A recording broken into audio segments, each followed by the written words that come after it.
मेरे घर में लड़कियां आ गई 2, ठीक है, वो स्टूडेंट थीसिस करना था, मेरे घर बाहर 20 लड़के खड़े हुए, या 2 लड़कियां या बच्चियां ऐसा मिलवा, मतलब कि खुसरे के घर लड़की भी आई है तो आई है, वो चलने वाली है, लड़के बाहर खड़े इंतजार कर रहे हैं, मैं डरती उनको निकाल मेरी बहन निकलो यहाँ से, इससे पहले कि तुम्हारी इज्जत को पड़े तो मुझे लेने के देने पड़ते, यहाँ से निकलो तुम लोग, 20 लड़के बाहर मेरे चौक में खड़े, यार तेरे घर 2 बच्चियां हैं, ये लैंग्वेज है जो आप माँ बाप ने अपने।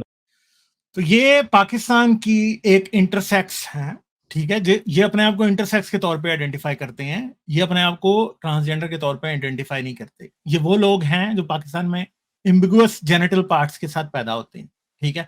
पाकिस्तान में इन्हें ख्वाजासरा कहा जाता है, इंडिया में इन्हें छक्के या कोई और वर्ड्स इनके लिए यूज किए जाते हैं। ये पाकिस्तान और इंडिया में बहुत ज्यादा एग्जिस्ट करते हैं, ऑल ओवर द वर्ल्ड ये एग्जिस्ट करते हैं, मगर उनको पाकिस्तान और इंडिया में जो मसाइल दरपेश हैं वो उनको और जगहों पे नहीं है। शायद इंडिया में उतने दरपेश नहीं है जितने पाकिस्तान में है। पाकिस्तान में इन्हें जबरदस्ती सेक्स वर्कर्स बना दिया जाता है, फैमिली से निकाल दिया जाता है। इन लोगों की आइडेंटिटी यही है कि नाचें गाएं सेक्स वर्क करें और ये अपना पेट पालें। What is she telling her? आपने ये देखा कमेंट्स में कोई बहुत ही गंदी गंदी बातें कर रहा है कोई ट्रोल? हाँ जी, मैं इसे बैन कर रहा हूँ। मोहम्मद फरहान हजरत मोहम्मद के नाम की आके इज्जत दिखा रहा था मुझे, ठीक है। अच्छा, तो अब ये क्या बात कर रही हैं कि हाउ दे आर रेप।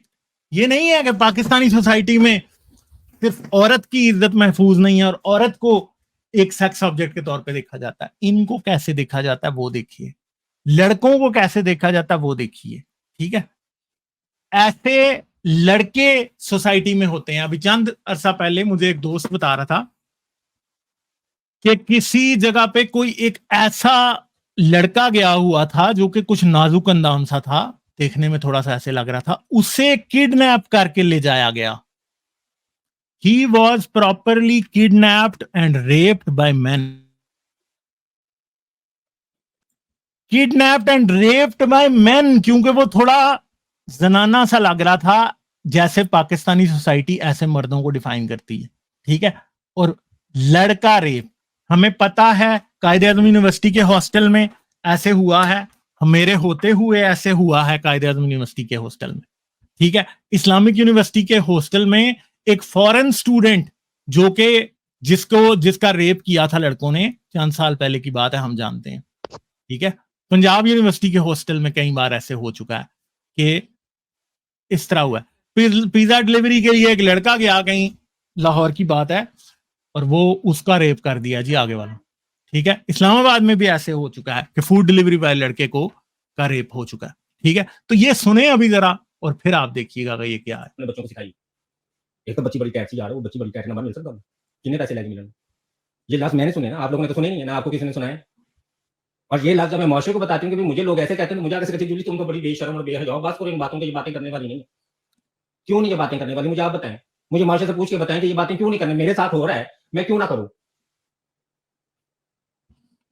क्यों ना मैं लोगों को बताऊं कि भी लोग मुझे ये आके कह के जाते हैं, मैं सारा दिन बैठ के सुनूं, मैं सारा दिन मरूं और मैं किसी को बताऊं ना, क्योंकि माशा सुनना नहीं चाहता, मौशे की इज्जत का मसला है। अभी आगे भी सुने क्या क्या करते जाते हमारे साथ, नहीं सुने ना, सुने हमारे साथ क्या क्या करते, क्यों नहीं सुनते आप लोग? इसीलिए आज तक मौशे इस बात से लाइलम है, इसीलिए मौशे को आज तक नहीं पता कि हमारे साथ क्या होता है, क्योंकि कुछ सुनना नहीं चाहता।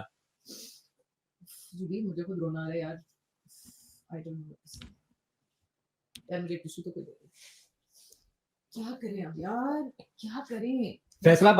और ये मारिया भी मगरमच्छ के आंसू बहा रही है। ये औरत ड्रामेबाज है एक नंबर की। ये औरत किसको रहा है, कितनी बड़ी आयरनी।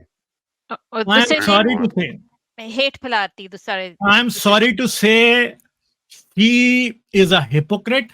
मैं इसको ये भी नहीं कह सकता कि इस औरत में मिसोजिनी इंटरनलाइज हो चुकी है। ये औरत literally she is the scum, I am sorry मैं किसी के बारे में, she is the scum of this society, जो कि बहुत कमजोर लोगों के खिलाफ बात करके पैसे कमा रहे हैं, जो फेम कमा रहे हैं औरतों के और ट्रांसजेंडर्स और इंटरसेक्स लोगों के, और पाकिस्तान में जिनकी सेक्सुअल आइडेंटिटी क्वेश्चनेबल है उन लोगों के खिलाफ नफरत कमा के ये क्या कर रही है, अपना फेम कमा रही है। इसको जरा शर्म नहीं आएगी? ये हर वक्त औरतों के खिलाफ बातें करने वाले लोगों को, खलीलुर रहमान कमर जैसे लोगों को ये अप्रिशिएट करती मिलेगी आपको, ठीक है। और इसको मगरमच्छ के आंसू बहा रही है, she is totally a fake person. बाद में गजल मेरी सहेली उसका, हाँ जी, इनकैशिंग कर रही है गालिब इसकी अपॉर्चुनिटी, इसको अपॉर्चुनिटी बनाकर शी इज इनकैशिंग ऑन द ऑर्डील। मुझे हैरत हो रही है, आयरॉनिक है कि ये इंटरसेक्स जो है ये इसके पास जाकर ही बात कर रहे हैं। ये कोई इंसान की बच्ची है जिससे ये कर रहे हैं? आपको पता है फेयर कि प्ले कीजिए। ये जो ड्रामा आया था बरज़र्क, उसमें एक सपोजिटली एक मेल मेल रिलेशनशिप पे इल्यूड किया था, दिखाया भी नहीं। तो उस पे ये पागल हुई हुई जी। थी कि इसको बंद करो, इसको ना दिखाओ टीवी पे, इससे कौम लूथ का बिहेवियर स्प्रेड होगा। ये इसका इसकी काम ही है हिपोक्रेसी। इनकैश करना। इसका काम है उसको मार्केटिंग करके उसमें से अपना पॉइंट्स बनाकर अपने ब्रांड को प्रमोट करना। पाकिस्तानीज वांट सच आइकॉन ना जो रिलीजन को प्रमोट करे। एंड शी लुक्स गोरी है, अमीर है, पढ़ी लिखी है, लेकिन people want this kind of opinion leaders जो रिलीजन को भी साथ ले जाए, कंजर्वेटिज्म भी हो। सो इट्स अभी आप देखिए आगे, I इसने don't इसका even know मुंह बड़ा what to सही say बंद to किया। her. I'm trying to respect her that she's a उसका नाम है woman. गजल, जी, जी। हम्म, बेचारा खुसरा। उसको घर से उठा के लेके गए, घर से 3 दिन उसको नंगी को बांध के रखा। वो बेचारी रो रो के कहे कि दरवाजा खटखटा के कहे खुसरा आगे चलो आ जाओ, लड़कों को बुलाएं। और वो लूत के तो है ही नहीं, उनका तो लूत के साथ कोई ताल्लुक ही नहीं है। लूत के हम है कौमी लूत के असल लोग। आप लोग तो ना कौमी लूत के हैं, और सब माँ बाप को पता है। यानी ये कह रही थी कौमे लूत वाला फेल उस ड्रामे के बारे, बरज़ख के बारे।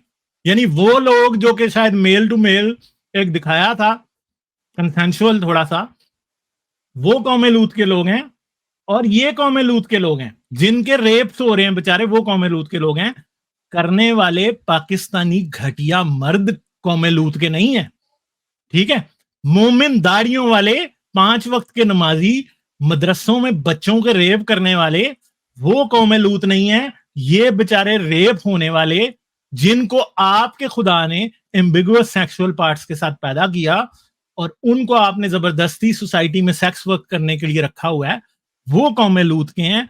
तुम कौमे लूत के नहीं हो, बेगैरत खबीस लोगो, जो तुम ऐसे लोगों के ऊपर प्रे करते हो, ऐसे लोगों को अपना शिकार समझते हो, उनके साथ तुम घटिया से घटिया काम करते हो। उनकी अपनी मतलब औरत कहे ना मेरा जिस्म मेरी मर्जी, तो इनको कीड़े लड़ने लग जाते हैं अंदर से। तो भाई इन हमारे बेचारे माशरे के पिसे हुए तरीन लोगों के लिए, जो अपने नाम पे एक प्लॉट नहीं ले सकते, जिनको शनाख्ती कार्ड बनाने की इजाजत आपने अभी चंद साल पहले दिया, और जो जाके पहले पूरे 10 डॉक्टरों को अपनी शलवार खोल के दिखाएं तो उसके बाद आप उनको शनाख्ती कार्ड बनाने की इजाजत देते हो। वो लोग भी नहीं ये कह सकते भाई कि मेरा जिस्म मेरी मर्जी, ठीक है। जिनको तुमने बताया ना 20 लोग उठा के ले गए और 3 दिन उसे नंगा बांध के रखा और पूरे मोहल्ले से मर्दों को बना के बताया कि खुसरा आया जी, बांध के उसका रेप करने को उनके लिए शुगल था। I know people in Pakistani society, literally I know hundreds, जिनकी वाकई घटिया ऐसी सोच है, ठीक है। वैसे गालिब उनके लिए इस्लामिक एंटरटेनमेंट है सोसाइटी में ही ये विक्टिम्स, जी जी, इस्लामिक सोसाइटी में यही विक्टिम्स क्रिएट होता है। When मैं you आपको impose लिटरली बताता हूँ, conservatism, मैं आपको जी, जी। लिटरली बताता हूं, आपने भी नॉन कन्फर्मिस्ट पाकिस्तान में ये देखा होगा कि इशारे के ऊपर जब ये मांग रहे होते हैं तो लोग इनकी गाड़ियां रोक रोक के शलवार में हाथ डाल रहे होते हैं। मैंने लिटरली ये चीज देखी है खुद। मैं आपको बताता हूं, मैं कई बार ये पहले बात बता चुका हूं, मैंने पाकिस्तान में कभी किसी को पैसे नहीं दिए थे, मैं सिर्फ इनको पैसे देता था, क्योंकि मुझे पता था इन बेचारों को अपना जिस्म बेचना पड़ता है, ये किसी दर्जी की दुकान पे नहीं बैठ सकते, ठीक है।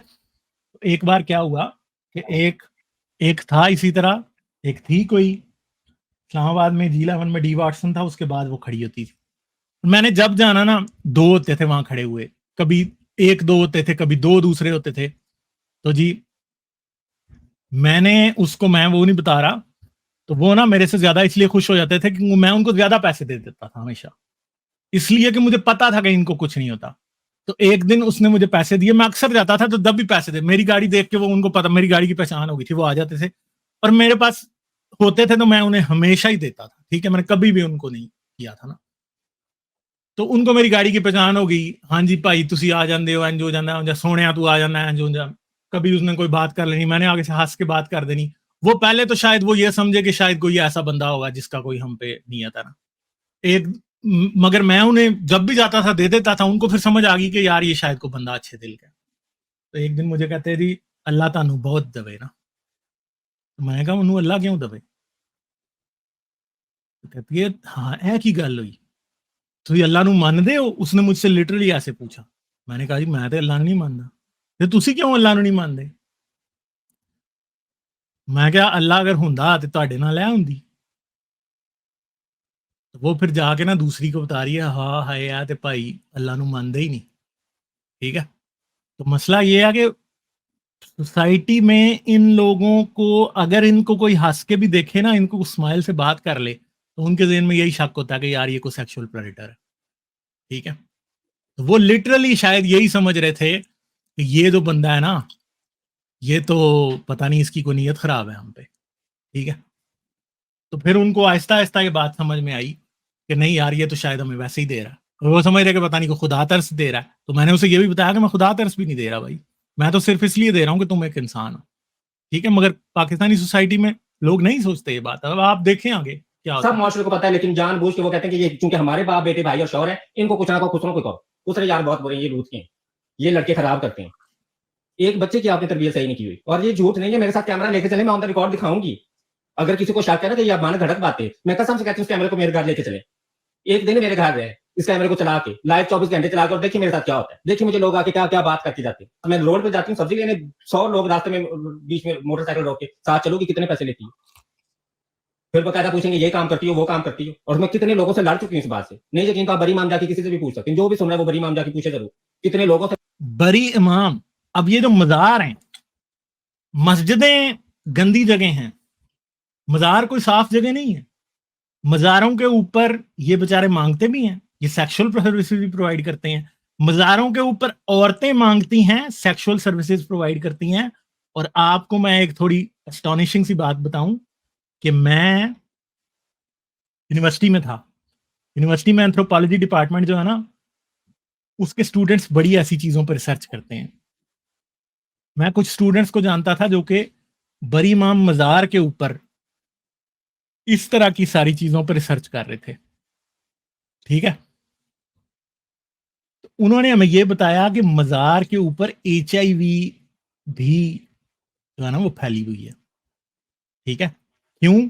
क्योंकि उधर प्रोस्टिट्यूट्स थी बरी इमाम के मज़ार पे जो कि सर्विसेज प्रोवाइड करती थी, और लोग प्रोस्टिट्यूट के साथ कॉन्डम यूज करने में नहीं आते थे, इनके साथ भी और प्रोस्टिट्यूट्स के साथ भी। आप समझ रहे हैं कि ये लोगों के साथ जो हो रहा है वो कोई छोटी सी बात है।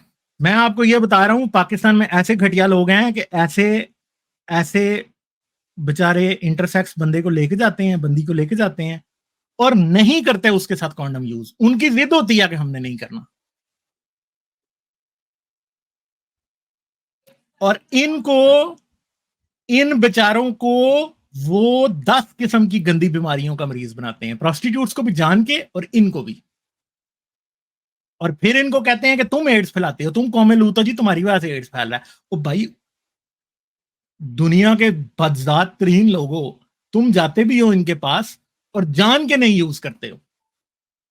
ठीक है, तो ये उस टाइम वो जो हमारा एंथ्रोपोलॉजी डिपार्टमेंट का लड़का था वो जाता था मतलब मेरी बस के अंदर, तो उसने मुझे ये बताया था कि भाई इनके अंदर HIV फैला हुआ है बरी इमाम के मज़ार के ऊपर, ये सारा तमाशा है। ठीक है, तो आप मुझे ये बात बताएं कि भाई लोग इनको कत्ल कर रहे हैं। अगर एक इस ट्रांसजेंडर कम्युनिटी के, इंटरसेक्स कम्युनिटी के मेंबर को ले जाके पूरा मोहल्ला उसका रेप कर रहा है, तो मुझे बताएं कि उसको वो क्या क्या बीमारी दे रहे हैं। ठीक है, उसको वो दुनिया की हर बीमारी दे रहे हैं, हेपेटाइटिस B और C दोनों उसको लगा होगा। उसकी बॉडी में अगर कोई डिफेंस मैकेनिज्म है तो उसको ना हुआ हो, दैट्स अनदर स्टोरी, मगर दुनिया ने उसको दिया है। उसको हर दुनिया की गंदी बीमारी दे रहे हैं। और अगर 3 दिन कोई शख्स रेप हो रहा है इस तरह से, तो मुझे बताएं उसको मेडिकल अटेंशन की जरूरत नहीं है। ठीक है, 3 दिन अगर कोई रेप हुआ है तो उसको नहीं है जरूरत। तो क्या क्या जिंदगी है इन लोगों की। और मुझे ये बताएं, अभी एक भाई आया, वो हमसे ये बात कर रहा था कि ये डिजाइन तो इंटेलिजेंट ही होगा ना। आप मुझे बताएं कि अगर वाकई कोई खुदा है और उसने आपको और मुझे इस तरह के एम्बिगुअस जेनिटेलिया के साथ पैदा कर दिया होता और आपके माँ बाप ने भी आपको एक जिंदा लाश की तरह अपने घर से निकाल के फेंक दिया होता किसी इनकी चौखट पे, और आप भी मांग रहे होते इसी तरह ट्रैफिक सिग्नल्स के ऊपर, तो मुझे बताएं कि आपके पास क्या चॉइस थी?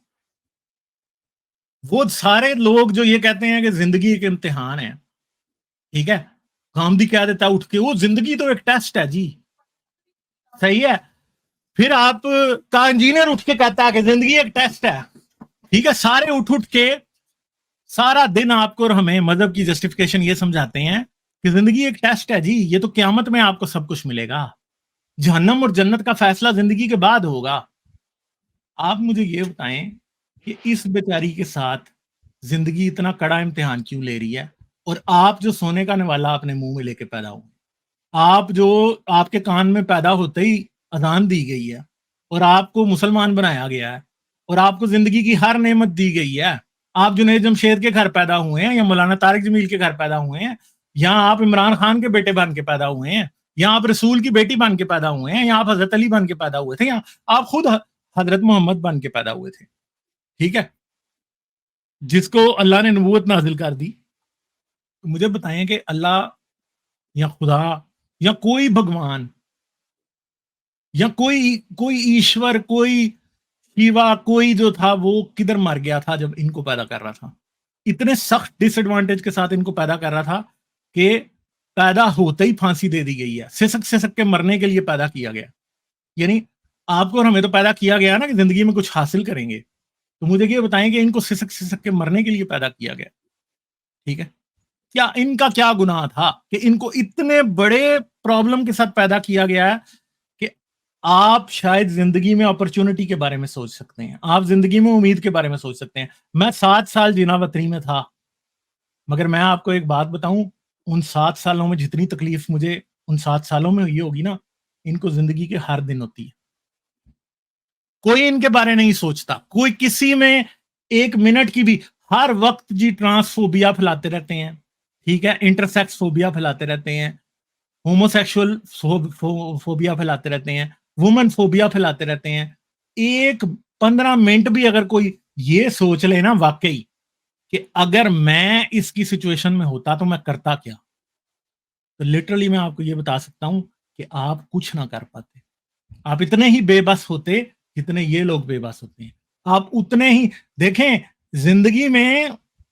जिंदगी जितनी भी तल्ख हो ना, इंसान जीना सीख ही जाता है। और जब हम देखते हैं ना कि एक शख्स की जिंदगी इतनी तल्ख है और वो फिर भी रोए बगैर और सिसके बगैर वो जिंदगी को गुजार रहा है, तो हम सोचते हैं जो कुछ इसके साथ हो रहा है वो जस्टिफाइड है। उस शख्स की जिंदगी में अगर बहुत सी मुश्किल आ जाए और वो उससे लड़ना सीख ले, और वो शायद उसका, आपको जब किसी टाइम पे उसके चेहरे पे या उसकी मुश्किलात में कभी उसका कड़वापन दिखाई दे जाए या आपको ये दिखाई दे जाए कि वो इन चीजों से लड़ रहा है, तो आप ये समझते हैं कि सब कुछ जस्टिफाइड है। आप समझते हैं कि एक औरत जिसको सारी दुनिया एक घटिया चीज समझती है, या एक ख्वाजा सराज जिसको सारी दुनिया घटिया चीज समझती है, अगर वो किसी जगह पे अपने हक के लिए लड़ जाए तो आप कहते हैं कि इसकी आकड़ तोड़ने की जरूरत है, चलो इसका रेप करें। यही पाकिस्तान और इंडिया की सोसाइटी की सबसे बड़ी सच्चाई ये है कि ये समझते हैं कि अगर कमजोर अपना हक किसी पॉइंट पे मांग ले तो अब उसको जान से मार दो, उसको याद दिलाओ कि भाई तुम्हारी औकात क्या है। ये हमारी सोसाइटी की रियलिटी है। तो मैं हाथ भाई इस बात पे हूँ और वो आगे से जवाब खुश रहा हो कि यार पे काम नहीं करता। जुड़ी इसका ये भी तो है, देखो तुम जो बात कर रही हो, जो तुम हक सच की बात कर रही हो, तुम्हारे में जो एक ब्रेवरी है, मैंने और किसी में नहीं देखी। बहुत सारे इस कम्युनिटी में लोग हैं तुम्हारे क्योंकि अलावा। वो डरते हैं, मौत का डर बहुत ज्यादा होता है। मैं एंड इस नौबत पे पहुंच चुकी हूँ कि मेरे दिल में से मौत का डर खत्म हो गया। बकाया साहब के अंदर मौत का डर है। आप सुने कि एक खुसरा जिसको 20 बदमाश रात को मार के इस्तेमाल करके जा रहे हैं, वो सुबह आवाज उठाएगा? जो ये कह के जाने के सुबह आवाज उठाए तो जान से मार डाले। मैं आपको बता रही हूँ, मैंने थाने में केस किया, मैं बाहर निकलूं, मेरी गाड़ी पे सीधी फायरिंग की है बदमाशों ने, केस वापस लो। मैं अपने घर नहीं जा सकी, छोटी बात है, मैं 10 साल फैसलाबाद मेरी, मेरा घर बार, मेरा सामान, मेरे कपड़े जूते, मैं उस घर ही नहीं जा सकी। मैं उस स्टेशन से पुलिस स्टेशन निकल के सीधी इस्लामाबाद 3 कपड़ों में, कसम से 3 कपड़े जो पड़े और जूता, ना कुछ चीज, सब कुछ उधर पड़ा, माले गनीमत की तरह लूट के ले गए। और अभी तक मैं फैसलाबाद नहीं जा सकती। अभी तक वो बदमाश मुझे फोन करके कहते हैं कि जिस दिन फैसलाबाद आई तुम्हें इबरत बनाएंगे हम खुसरों की, ताकि कोई खुसरा काल को हमें गाराने से रोके ना। और मैं अल्लाह की कसम उठा के कहती हूँ 2018 से पहले जब ये मैंने रोला डाला है, हम रात को घर के ताले लगा के सोती थी बस। और जिस माँ बाप के घर चले जाओ, मैं कितने ऐसे लोगों के माँ बाप के घर जाकर उनको बताया तो वो आगे से कहते हैं हमें ना बताओ ये बातें, तोबा तोबा तोबा, हमें ना बताओ, हमें शर्म आती है। पूरी सोसाइटी का यही हाल है, हमें ना बताओ, हमें ना बताओ कि क्या हो रहा है।